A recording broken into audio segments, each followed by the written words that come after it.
Welcome back to the DeliveringMore platform, folks. I'm your host, Ben Alkire. Thank you so much for your continued viewership morning, afternoon, and evening. We appreciate it. As always, if you could, hit that subscribe button down below. That's going to help us out more than you could ever know. I have another fantastic episode of the DeliveringMore podcast to bring to you folks today. I am joined by two individuals from one of the largest software players in the restaurant industry. They are partnered with over 85,000 restaurant locations, processing more than 2 million orders per day and bolstered by over 400 tech integrations. I'm joined by Nate Torres, Director of Product Management, and Kate Victorson, Product Manager for Catering at Olo.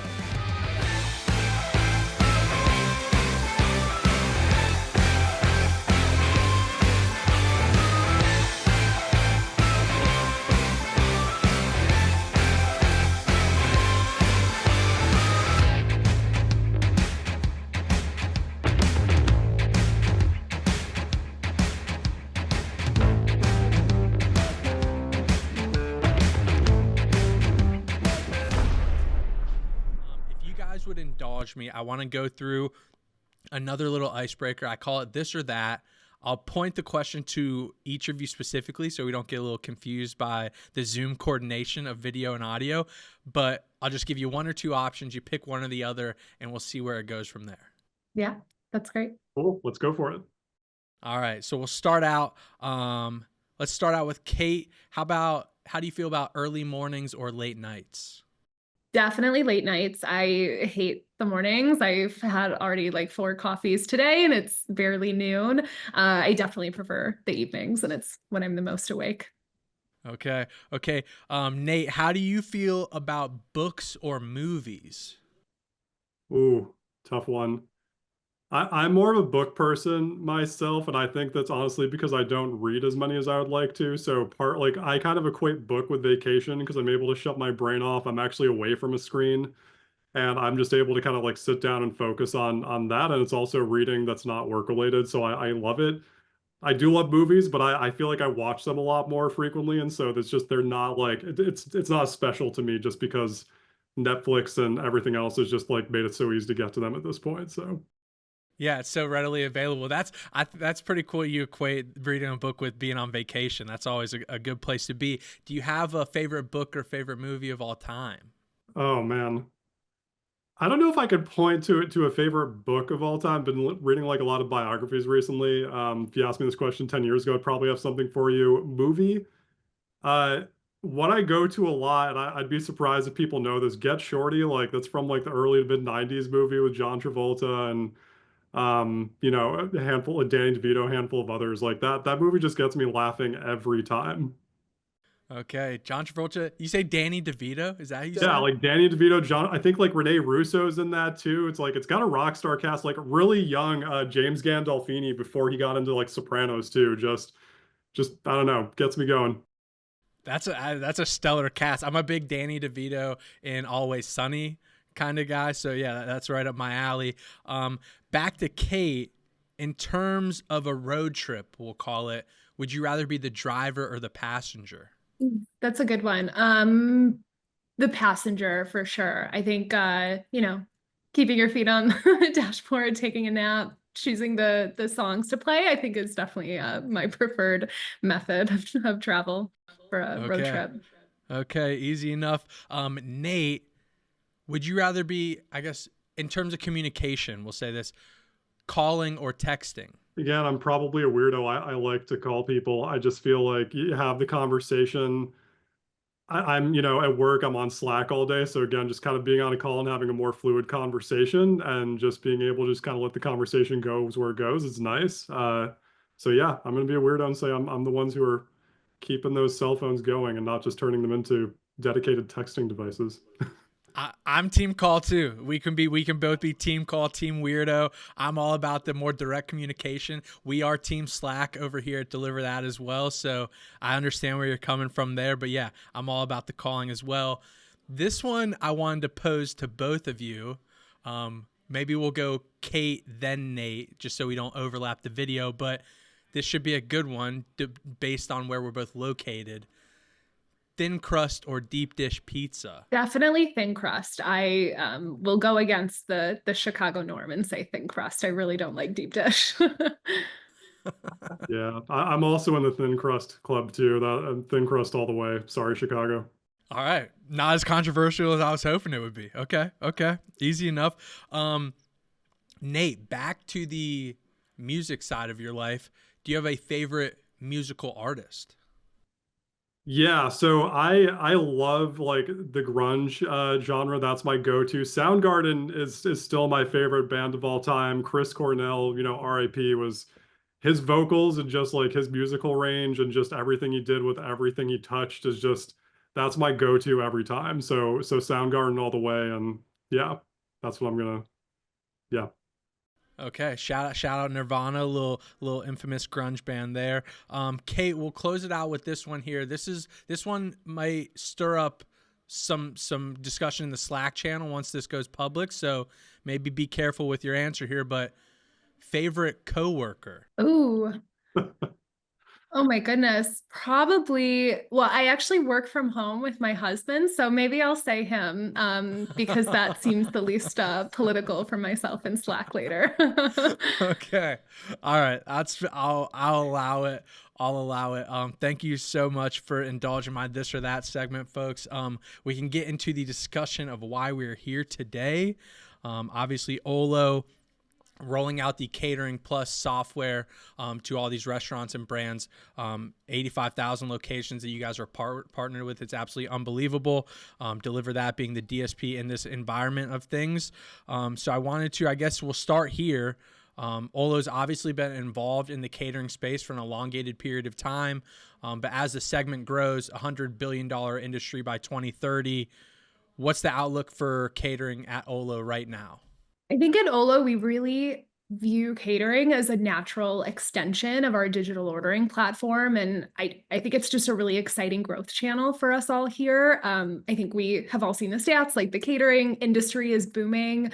I know the market is projected to reach over 120 billion by 2032. And, we're seeing a lot of really great like year over year growth with our brands. And so, yeah, I think we're just viewing it as a really natural extension of what we're already doing really well. And, we have a really strong history within the digital ordering space, pioneering online ordering. So yeah, I think it's really just a natural extension of our platform's capabilities.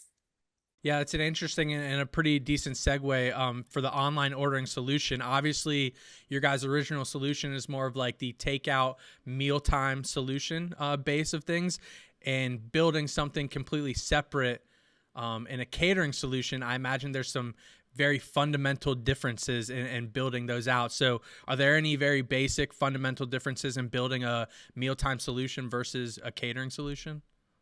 I think at its core, it's still being built on top of our existing Olo architecture. So, I mean, we're still getting the platform capabilities that our brands have known or, have come to know and love. I think when we do think about the catering product, though, we are definitely thinking about ways to build out tools and features that really better serve the different personas that are interacting with our platform that we maybe previously haven't thought about. So building out functionality for catering sales managers who are maybe managing leads, building out functionality for store managers or regional managers that are helping with inventory and supply chain management, or even, day of order prep and handoff, like building out features like pack slips and production sheets to help with the actual order, like assembly the day of. I think building on like our standard platform capabilities with extra tools and features in mind for catering brands.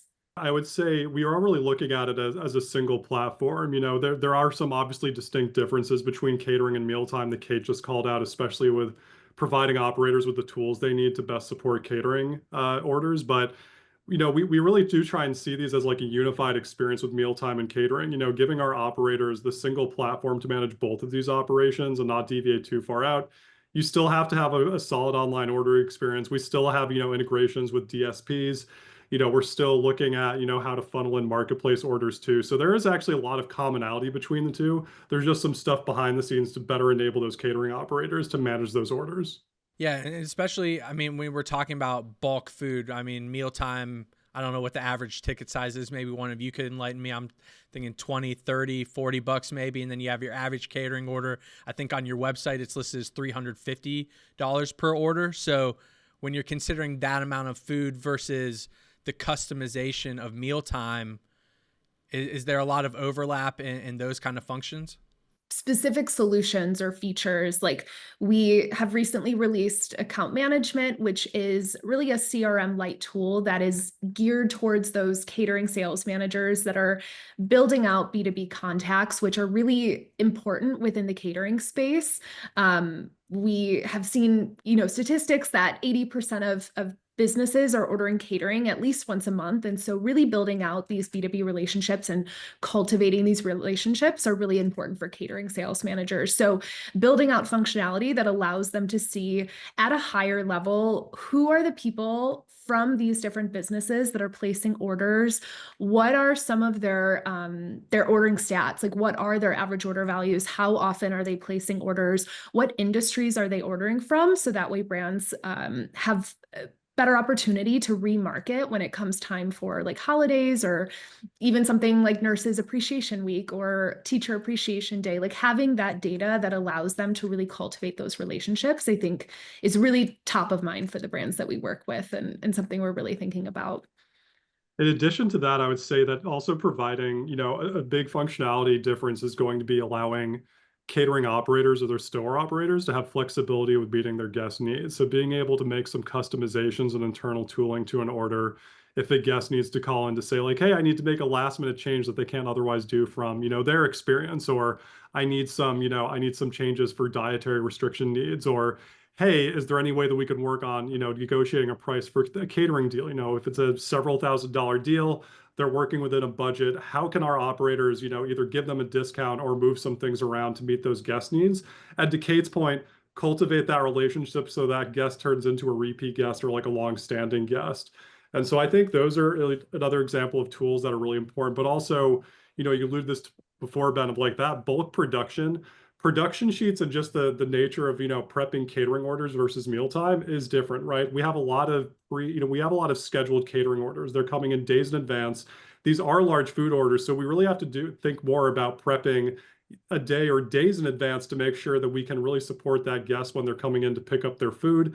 And then also, and that differs from mealtime because you just have orders coming in rapid fire, day of, a couple minutes before. Catering, there's more planning because the events that we're serving are, being planned further in advance. I have so many follow-up questions to both of you. So maybe we'll go one by one here. Kate, you kind of mentioned in regard to the account management and developing that relationship with these people who are ordering from your brand. Something I think a lot of brands who are just getting into the catering space maybe are worried about or concerned about is actually driving that demand for their product and even letting people know they have catering available at their locations. Obviously, we're both intertwined with the ezCater platform, other marketplaces out there. Everyone has their first-party applications nowadays, their first-party online ordering avenues. How, in your guys' viewpoint, is there a best case scenario for how these brands can be driving demand to their catering platform? Yeah, I think like first-party platforms are really important. They, like we were talking about, like provide control over the customer data and really allows brands to have ownership of that data so they can lead remarketing efforts. I think also when we think about first party versus third party ordering, obviously brands get to retain a higher profit margin as well. And so I think there's a lot of ways brands can drive or are driving first party ordering. Optimizing SEO is very important, especially when they're going up against marketplaces that really rank high in organic search results. Promoting loyalty programs, using customer data and proactively outreaching to those customers, maybe at certain holidays or throughout the year when we get close to those, maybe like workplace appreciation months or back to school time. I think just getting to know your customers and getting to know when they order, understand their needs, and proactively reach out to them is some ways that you can really generate first party ordering. And brands that really drive that ordering value to their first party ordering can really get more repeat business and just maximize profitability. Packaging and that delivery handoff and that setup are crucial too, right? Because, I know that like once upon a time working at another company, they would have multiple, events a week and we had them all catered. And I know that, as someone who was going out for lunch pretty frequently, if I had a great experience, if that food, like the packaging was great, I knew exactly where the food came from, it was set up really well, and the handoff experience was great. It's like, that's somewhere that I'm going to go to lunch every time, or that's going to go on my list now, or I'm even thinking about them for my own catering needs. And so that last kind of experience of that handoff and the packaging, I think, is crucial, just because it's also going to lead to more sales and opens up more opportunities down the road as well. Yeah, brand awareness is a huge key, and especially functionality in terms of how that food gets from A to B. The packaging is almost even more crucial, which we might touch on here a little bit later. Kate and Nate, you both mentioned loyalty in your last couple of answers of things, and that's been like, if we're saying like top 3 buzzwords of 2024, I think catering and loyalty are easily in that top 3 echelon of what we've been talking about in 2024.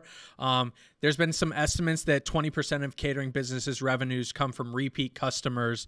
How are we able to leverage loyalty on catering platforms as opposed to what we already see with these first-party applications and the reward systems they already have in place? When we think about loyalty for catering, I do think it differs slightly from mealtime, where if you are working with, let's say, corporate accounts that are ordering lunch often, you're almost getting that repeat business without having to have your own unique loyalty solution, just by cultivating that customer relationship. So I think on one side, it's about really like cultivating the relationship with the customer, being a trustworthy source for their ordering needs or for their repeat lunches or their business meetings. Like, I think building relationships with your guests that are ordering frequently, and you could do that also through, let's say, house accounts and tax exemption, which provides those guests with a way to order from your restaurant again very easily, and it takes the it just makes like ordering from the restaurant, seamless. On the other side, I think we have brands that are working with loyalty partners that are exploring like ways to offer incentives or just drive awareness to that first party ordering. Key thing to call out there is that, as brands are thinking about loyalty too, it's really important to think about who are you targeting with that loyalty? Like, is the purchaser of the catering food, right? Like, is it the event coordinator? Is there something that appeals directly to the individuals who are ordering food as well, right? Like, they could pick through any sort, they could pick through all sorts of brands and across any sort of kind of like platform. But, if the purchaser is also incentivized as well to order catering, is that like a nice little nudge in the direction to continue ordering with a specific brand as well? It's interesting too when you think about how reward systems are managed now in terms of the mealtime and first party ordering. It's always a points per dollar correlation, and when you try to convert that to a catering program, we're not talking about $300, $400, $500,000 worth of food. So how do you even begin to figure out what the point value of a catering delivery or a catering order actually is? So that's always a crazy line of thinking. Nate, I wanted to go back to a couple answers of yours. You're talking in detail about prep time and restaurant and how they can ensure these orders are ready and good to go. And something we talk a great detail about internally, not so much externally, is about the issues we as a DSP face in the food delay space, and how the restaurant prep time is actually a major factor in how the customer experience is affected on the back end. And if that food's not ready at the pickup time listed, who knows when it's actually going to get to that customer 5, 10, 15 minutes late. So Olo has a capacity management side of their offering, and that's obviously super intriguing, but I just wanted to pose the question, how can brands ensure they are prepared themselves for the challenges that catering orders bring, especially when you're talking about on-demand orders, catering orders, in-house traffic, drive-through traffic, all of these channels active at one singular time? How are they able to manage all of that in one space? Standardizing a process helps to alleviate a lot of operational overhead, right? Like, if you don't want to play the guessing game every time you're trying to, accommodate catering, mealtime, other channels that are coming in. And so kind of standardizing the process in which you're handling orders in the first place helps to alleviate some of that stress and the chaos there. Also, putting rules in place for your various ordering channels also helps to kind of, make sure that you're not going to get overwhelmed in one area or the other, right? So, with Olo, we have, a lot of tooling around lead time management, capacity management, and, make times and things of that nature. And so I would, a lot of our brands, I think, are successful by using these various tools to make sure that, maybe they want to give precedence to catering because catering is much more profitable for them. And they don't want to turn a catering order away because that catering order can lead to more profitable orders in the future, or even maybe more mealtime orders in the future too. And so they might put more, saying like, we have more capacity for catering, less for mealtime. So using those tools to manage that above store, so that when you're in the thick of doing all this prep work, you're not thinking about, your various capacities in these channels. And then the last thing that comes to mind is the tooling you're using for the actual prep. So we talked about production sheets before and pack slips. These are great tools to use to kind of standardize how you're preparing these orders. So it's not just like, hey, I need to have 5 of this item. It could go as deep as, what is the recipe I need to actually, build out this product? Or it could also include packaging as well, right? So you don't really have to think about what are the things I don't see on paper or on the screen in front of me. You can have it all laid out there. So it's really more about executing and making sure you're just not forgetting items rather than trying to remember these kind of hidden recipes in the back of your mind all the time. And so again, using tooling to manage capacity of the intake and the various channels, being able to kind of like set those rules accordingly to best support where your business's priorities are, and then having those tools to really put those orders together well and assemble them, seamlessly across, the various parts of your kitchen, I think all lead to a successful strategy for being able to support every order every time. I think, yeah. I mean, when you just simply place the priority and discuss what the importance level of each channel is for your brand specifically, I think that in itself can clear up a lot of the gray area. Like, hey, we have these 5 mealtime orders, but we have 2 catering orders. Like, which need to get done? When do they need to be out the door?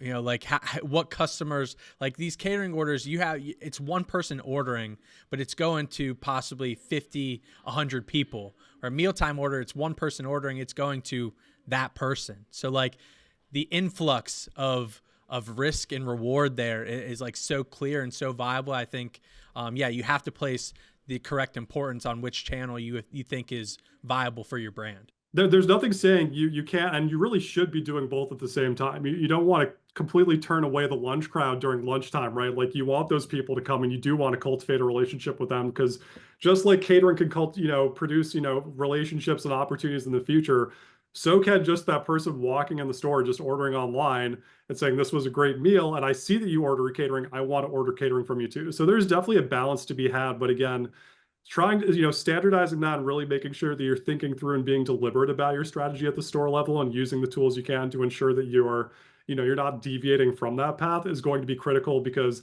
like you said, once you're in the thick of it, you've got 1 million people coming in the door and you've got catering orders that need to go out. You need to kind of be more in like automatic pilot mode rather than trying to problem solve it and come up with strategy on the fly as you're putting all of this together. Yeah. You got to have the pieces in place well beforehand. Kate, something Nate mentioned there is kind of like the segmentation of things, and something I obviously want to bring up. I think just last week, it was announced Olo and ezCater are teaming up again to updates brands catering menus, basically like the menu optimization function. How important do you guys see it on your end, the importance level of brands being able to have, whether it's the same offerings across all channels, marketplaces, online ordering capacity, and then the update faction is that as well, whether it's price point, customization, things like that? How important is this menu optimization tool for these brands?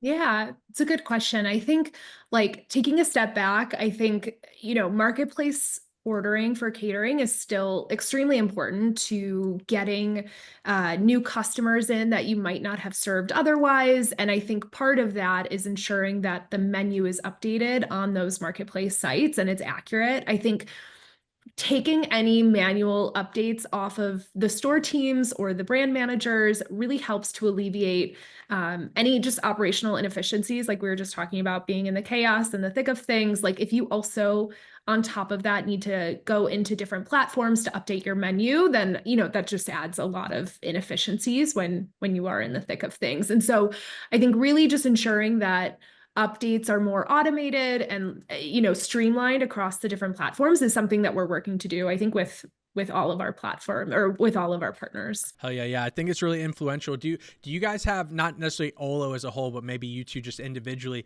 do you have any specific opinions on brands segmenting out their menus for catering specifically? Like, I know some brands, they go into catering, they're like, hey, here's our whole menu, pick from all of it, do what you want, we'll cater it. And then there's some brands that are like, hey, no, these ABC is our offering. We know what travels well. We know what's going to display our brand the best.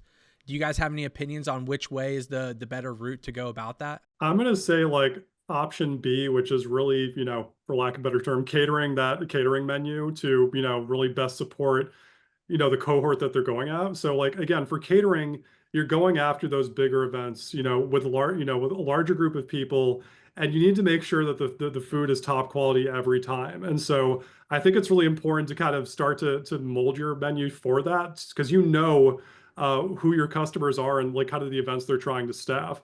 In addition to that, I think also having a menu that's more focused on catering and not just having the entire thing at your disposal also helps to reduce some of the, decision fatigue that may come along to someone who's brand new to ordering catering for the first time, right? Like, oh my God, there's so many options. I have to accommodate all these dietary restrictions, all these people coming in. Is it better for me to just order like 50 individual, items, or should I go with the bundle? And so we really want to make that guest experience easy too. Like, we have to think about, they're probably trying, that order is going to be coordinating a lot of things on their end if it's for a larger event. So how do we make that ordering process really easy for them, really intuitive for them, and just make sure that we're also providing our guidance on, we think this is the best for you for these reasons, and give them that confidence that what they're ordering is going to meet their needs and also make everyone at their event happy. Yeah, I would say a lot of the brands that we work with, I see a lot of success with like buffet style choices, build your own stations, and then prepackaged meals. And honestly, a lot of our brands have a mix of all three of those to really cater to those that are ordering for a specific head count, or those that are ordering with a lot of guests in mind, with maybe a lot of different like dietary needs that they want to accommodate. And so I just think having a mix of those ingredients really sets it apart from guests just ordering a large volume from your mealtime channel. Yeah, yeah, it's super interesting when you bring up the differences in how caterings can be served. I think we obviously saw during the pandemic the per meal, like very specific, singular, individually boxed meals were super popular, whereas previously it was always like the buffet style. Now you have like the box lunch craze that's like massive right now. I feel like the taco box kind of thing is pumping out there too. So the differences in how it can be ordered is always super intriguing. You guys kind of mentioned there in terms of, I think, Nate, you were talking about like the customer expectations and being able to meet those so specifically.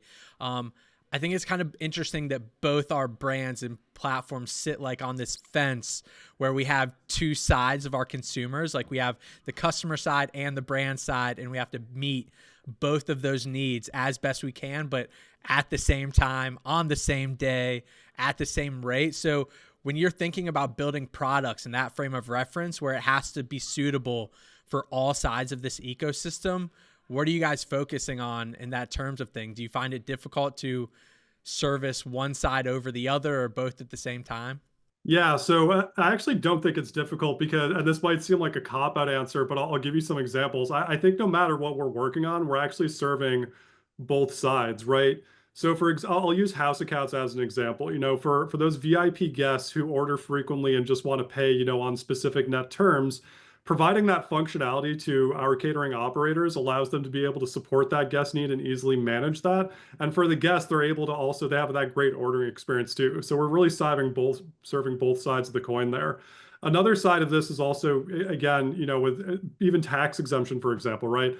I'm a tax exempt guest. I want to make sure that I know that I can apply tax exemption. As a operator, you want to offer tax exemption because, tax exempt orders, AOVs actually tend to be higher. And you also have a wider outreach too. Now you're looking at like schools and nonprofits and religious organizations who can also order from you. So those are just a couple of examples of how I think, when we're looking at our roadmap and what we're trying to offer, really, no matter what we're doing, it's serving both the guest and our operators, because it's driving more business for the operators and providing that experience for the guests too.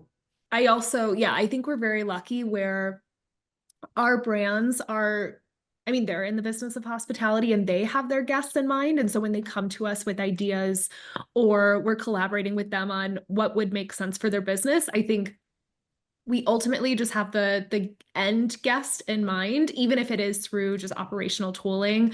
Some other examples are within our switchboard application, we can send payment links to guests. So that way guests have a secure way of entering their credit card information and a convenient way that reduces any PCI compliance issues from brands taking credit card info over the phone. And so I think that is a good example of something that reduces operational strain and any risk on the restaurant, but then also just provides a really convenient and easy way for guests to check out. I think also something that we've seen is this like I think our consumers are used to a certain level of efficiency, having ordered on mealtime channels for the last few years. I think they've gotten used to just a seamless ordering experience. They've gotten used to just really great handoff from the restaurant to the guest. And I think that translates over into the catering space as well. And so, yeah, I think we're in a lucky place where a lot of our features that we'd like to prioritize and the things that we're thinking about really serve the needs of our users and then their users. Yeah, I think it's interesting too when you think like just the overall functionality, it plays both space on your guys' platform. So what the customer needs is often what the restaurant needs as well, or the same way likewise in the other scenario. Bouncing back to kind of like the packaging and different ways of ordering catering specifically. I know there were some trends over the past like couple years, whatever you want to call it. There's been like the meal kits, individualized event experiences, and something I saw, I think this is like during the pandemic kind of times, but at one point in time, people were ordering Chipotle catering instead of groceries for the week because they found that it was like cheaper or more budget friendly. Do you guys think that there are ways catering can still be implemented in like unique scenarios like that? Or are we still like just hitting this precipice in where catering will actually end up being involved in our everyday lives? Yeah, that's a good question. I actually saw a TikTok recently about that same thing. I feel like it's still a trend. This person was ordering catering for their standard grocery delivery. I do think somewhat the sky is the limit. I think with the catering growth that we're seeing, I think there's a place for every type of cuisine, every type of model to offer catering.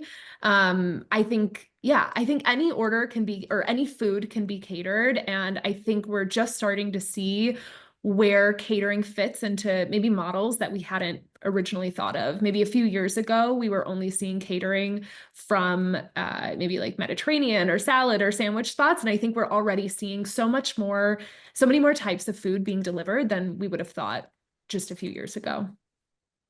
And one thing I want to go back to as well, and Ben, you mentioned this, I agree that sky's the limit. And I think, COVID kind of showed us that, right? Instead of having these big buffets where everyone was gathering around and kind of putting food together and everyone's, hands were getting close to the food, we went to the model of having those individually boxed lunches. And that's sticking around. Maybe it's not as, as popular as it was during COVID, but it's around to stay. And like I've even been someone who's ordered that too, just because it's the convenience. Because now if I'm in a kind of lunch and meet sort of kind of situation, I can just grab a box, sit back down, still talk through a work meeting, and it's really convenient and easy for me to get to that. So I'm really curious to see, what comes next, outside of box lunches. And as Kate mentioned, those additional verticals that we may have not thought of as typical catering options. A lot of brands are starting to explore catering now. So I'm really curious to see, what else kind of evolves over the next few years. Yeah, I think I think TikTok specifically, they started like a shop functionality maybe this year. So I'm not huge on TikTok, so I could be making stuff up, but like it would be crazy if like a brand started to offer their catering product through TikTok and people could just like click the order. Like you do some fun like, hey, here's what we offer, and you just click, and like next thing you know, it's kind of ordered kind of thing. I don't know. Weird ideas, but that's where my brain went. I just wanted to like bring up, I think obviously the catering space is so influential, and we've mentioned, I think Nate early on, you mentioned the revenue and the bottom line influence that a catering order can have, just one singular order or multiple, whatever you want to call it. I grew up in like mom and pop restaurants, right here in Canton, Ohio. There's like a couple growing up there, my first jobs.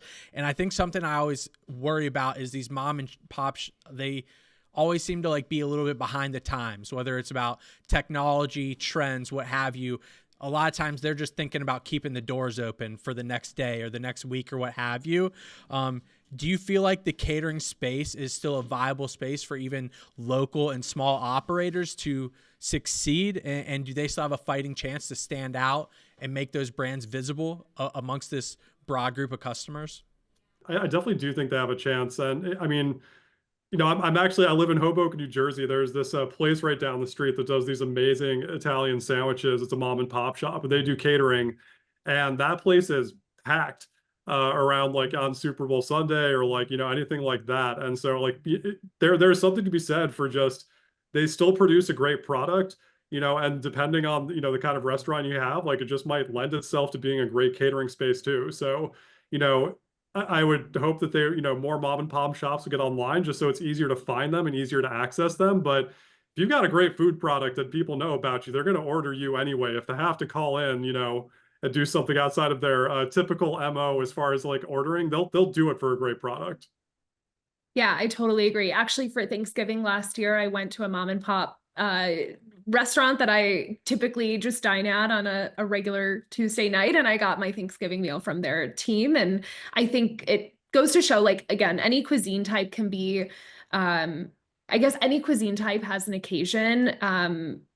What's so great about catering too is it offers a lot of brands the ability to really maximize like off-peak ordering times to prepare these orders. And so if you do have maybe a mom and pop shop that has natural like slowdowns in foot traffic throughout the day, I think catering can be a really great viable opportunity for them to just build more revenue during the day and fulfill some orders for any type of event, whether it's at a local Thanksgiving like family dinner or at like a corporate luncheon or just a meeting. Like I think it allows brands to have the ability to maximize those off-peak hours. Yeah, off-peak hours is huge. I know a lot of times we talk about how catering deliveries that we have 2 or 3 go off before these stores are even open to the public sometimes. So being able to build up that base revenue before your doors are even open, obviously a massive win in anyone's book. Really the last question I have, last couple maybe, I'll let you guys get out of here. I know we got about like 10, 15 minutes left. In terms of just overall feedback, obviously you guys are dealing with the product side of things, talking to these brands, seeing what they want implemented on the back end of things. What are you still hearing from brands that they are missing or they need implemented, or they're looking forward to 2025 to start thinking of new solutions? Are there specific items that brands are still missing in the catering realm? I think I'll go ahead and start. I think rising food and labor costs are still just one of the biggest hurdles that all restaurant, industry players are facing. And I think that really carries over into the catering space, especially when catering often requires more specialized staffing or training. And I think since catering typically involves larger quantities of food, multiple items, and maybe more customized requests, it's really essential that the staff members at the stores can handle these complexities, can handle them maybe at scale. And I do think that's why a very easy to use and intuitive software that's designed with the needs of not only the catering sales managers or maybe some of the corporate folks that are doing outbound sales, but also the folks that are in the restaurant preparing the orders, like really having an intuitive software that can meet the needs of all of those different personas is still really top of mind. I think we're also still hearing about operational inefficiencies and just ways to allow brands to build out better catering workflows, especially if they might be using some more legacy systems or even just pen and paper, building out processes that really help reduce errors and reduce the amount of time that they're spending in some of these more legacy systems, I think is still something that's pretty top of mind for brands. Consolidating your tech stack, I think, is of key importance, just again for ease of use, and then also just again reducing that operational overhead, I think, is just key for all the reasons that Kate mentioned. And I think in addition to that, even more mature catering programs too, and folks who've been out, doing this for a long time, I think a benefit that could be added too is just also having more data and starting to benchmark, right? Like, how are we doing, in line with other, brands in the same vertical as us? What are some best practices that we can see? Because there are just so many ways to support catering, right? Like, we talked about a few variations on loyalty. We talked about how to better operationalize things. So I think just providing those benchmarks and data is really going to be key for helping brands to, just really squeeze as much as they can out of each, catering program. Awesome. Yeah, I think it's all, there's so much going on in this catering realm of things that it's maybe a little tough to focus on one specific aspect at points in time and figure out where you can pinpoint, where you can actually provide better solutions for yourself and the customers that utilize you guys. Nate, Kate, I greatly appreciate you guys joining me today. I'm a big fan of Olo and what you guys have done, built obviously over these past couple of years, decade of time at this point in time. And thank you for our partnership. Obviously, we appreciate being a DSP on your guys' platform. Great ability to drive orders for these drivers who are out there and ready to take them. So thank you guys so much for that. And I appreciate you guys, and we'll see everyone very soon. Yeah, it was so good talking to you. I know our brands love working with your team as well. So I'm very grateful for our partnership too. Thanks so much for the opportunity, Ben. Really appreciate it.